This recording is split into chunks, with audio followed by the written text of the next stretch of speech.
আকাশের অবস্থা ভালো না, যে কোনো সময় বৃষ্টি নামতে পারে। মসজিদ তালা দিয়ে তাড়াতাড়ি বাসায় চলে যাই। আরে এখন থেকেও আসার কথা না, তাহলে আমার কাঁধে হাত রাখলো কে?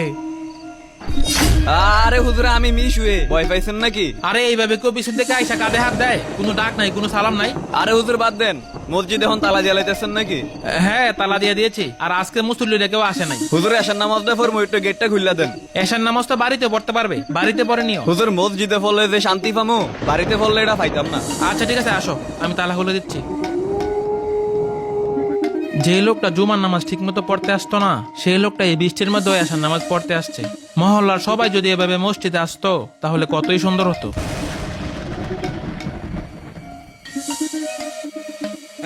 জীবনে পশ্চিম ফিল উষ্টা খায় পড়ে নাই, তে আইসে নামাজ পড়তে। দেখা যাক কয়দিন নামাজ পড়ে। রাকিব, তুমি এগুলা কি বলতাছো? এগুলা বলা ঠিক না। আরে হুজুর, হ্যাঁ ছোট মায়ের শৈল ভালো না, এলাকা নামাজ পড়ে 2 দিন পর আর তারে খুঁজে পাওয়া দেবো না। শোনো, কারো প্রতি কুধারণা করা বড় ধরনের গুনাহ। আমাদের উচিত ভালো কাজে উৎসাহ দেওয়া। আরে হুজুর বুঝছি, কয়দিন পর তারা দেখকেন, তারে আর নামাজে দেখা যাইতো না। এই বৃষ্টির মধ্যে লোকটা নামাজ পড়তে চলে আসছে। আল্লাহ লোকটাকে কবুল করুক। এই যে হুজুর দাঁড়ান। কেউ হুজুর, আপনার মিশু মুসল্লি কই? অন্দি দেখা যায় না। কইলাম না আমি, বিপদ কাটতে গেলে এডিয়ার দেখা দিত না। এসব মানুষ ভালো করে চিনা আছে আমার। কি বন্ধু, তুমি কই? তোমার তো কোনো খোঁজ খবর নাই। দেহা দেহা যায় না, আইও না দিয়াম গো ভাই। হে মিশু, এই তুমি এখানে বসে কি করতেছো? এখন নামাজে যাও না কেন?